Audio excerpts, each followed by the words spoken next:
merupakan tokoh-tokoh terkemuka Tempo dulu.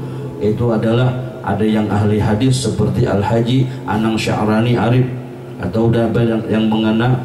Kemudian ada Tuan Guru Haji Husin Qadri yang sampai sekarang karya beliau itu salah satunya adalah Senjata Mukmin. Nah kemudian ada juga Guru Al-Haji Salman Jalil, ini terkenal dengan ilmu falak. Sampai sekarang beliau, catatan beliau itu tidak pernah meleset, menentukan awal Ramadan dan hari raya selalu tepat. Dan beliau menulis sampai diperkirakan sampai tahun 2045 itu sudah ada. Jadi sebujurnya orang-orang alim, orang-orang ulama dahulu itu sudah ada, cuman orang gak ada hendak ribut. Walaupun sudah tahu tanggal 1 Ramadan tepat bisa ditebak, tapi orang masih menghormati pemerintah. Nah kemudian Bapak Ibu Saudara sekalian yang dirahmati oleh Allah Subhanahu wa taala, guru sekumpul, guru-guru beliau di bidang ilmu Al-Qur'an dan tajwid. Yang pertama Al-Alim Al-Fadil Al-Haji Anang Sya'rani, kemudian Al-Alim Al-Fadil Al-Haji Nasrun Tahir, dan Al-Alim Al-Fadil Al-Haji Aini Kandangan. Ini guru tajwid, dan semua beliau itu mempunyai sanad di dalam tashis sanad. Bacaan Al-Fatihah itu betul-betul diakui oleh guru-guru. Nah, ini juga keharusan bagi kita kaum muslimin sebagai bekal kita mutabaah, mengikuti Rasulullah SAW. Cari guru belajar yang mempunyai sanad ilmu, terutama dalam hal Al-Quran. Nah, seperti guru kita, beliau nggak tanggung-tanggung, punya guru banyak. Ada guru yang terkenal yaitu Guru Nasrul Tahir, Guru Aini Kandangan, ini luar biasa. Adapun guru beliau di bidang ilmu tasawuf dan suluk, yang pertama Al-Alim Allama Syekh Muhammad Sarwani Abdan Bangil, atau Tuan Guru kita Guru Bangil. Dan yang kedua Al-Alim Allama Kiai Falak Bogor. Dan yang kemudian Al-Alim Allama Zaid Muhammad Amin Qutbi. Ini guru-guru beliau dalam bidang tasawuf dan suluk dalam hal spiritual. Nah, membimbing rohani beliau itulah adalah 3 orang ini dalam catatan beliau seperti itu. Karena pada hakikatnya guru itu ada guru mursyid, ada guru murabbi. Ada dua-duanya, ada dia mursyid dan ada juga dia murabbi. Kalau mursyid belum tentu murabbi. Itu perlu diketahui juga, kita dicari guru nangga itu supaya dapat meluruskan dan membersihkan daripada amaliyah kita, pengabdian kita kepada Allah Subhanahu wa taala, yang menyampaikan pengetahuan kita, rohani kita untuk bisa mengenali Allah dan Rasul, tidak bisa lepas daripada guru-guru. Kemudian setiap cabang ilmu yang dipelajari oleh guru sekumpul selalu diteliti dan ditelusuri dengan sanad, terutama dalam bidang fikih, dalam hadis dan wirid dan thariqah.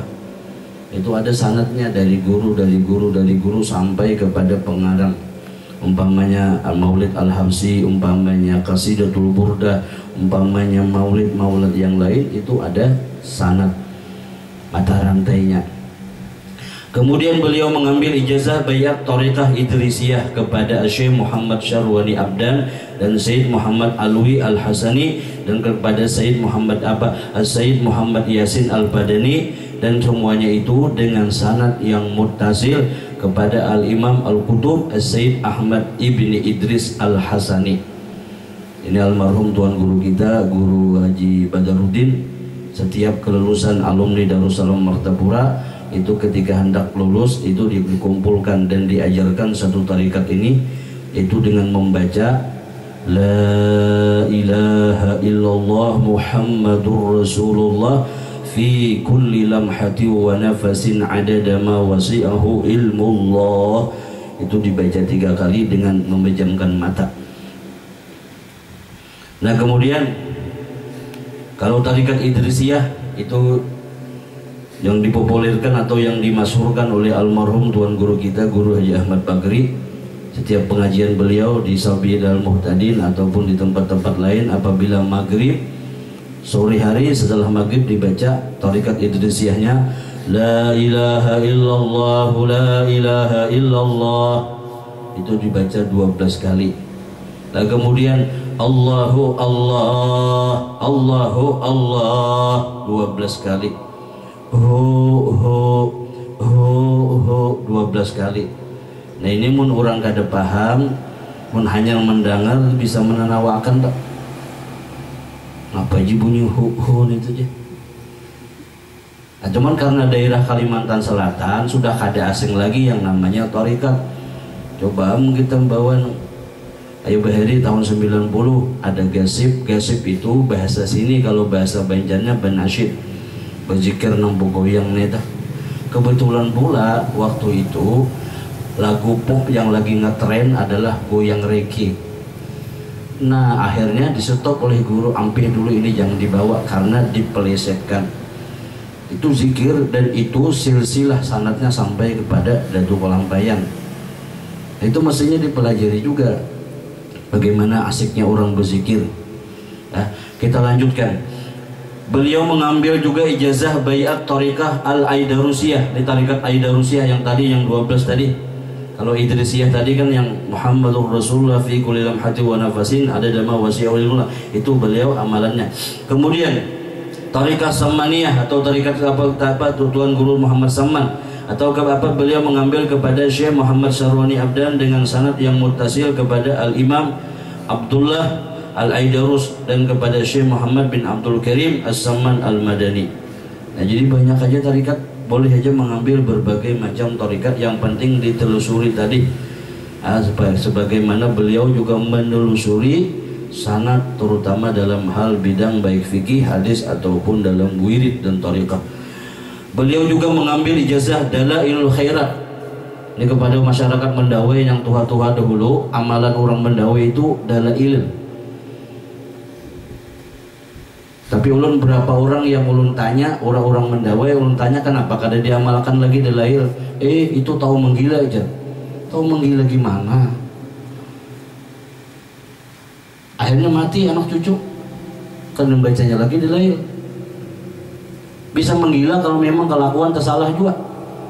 Nah, jadi tolong dihidupkan supaya kampung halaman kita nyaman. Ini resmi dari Rasulullah.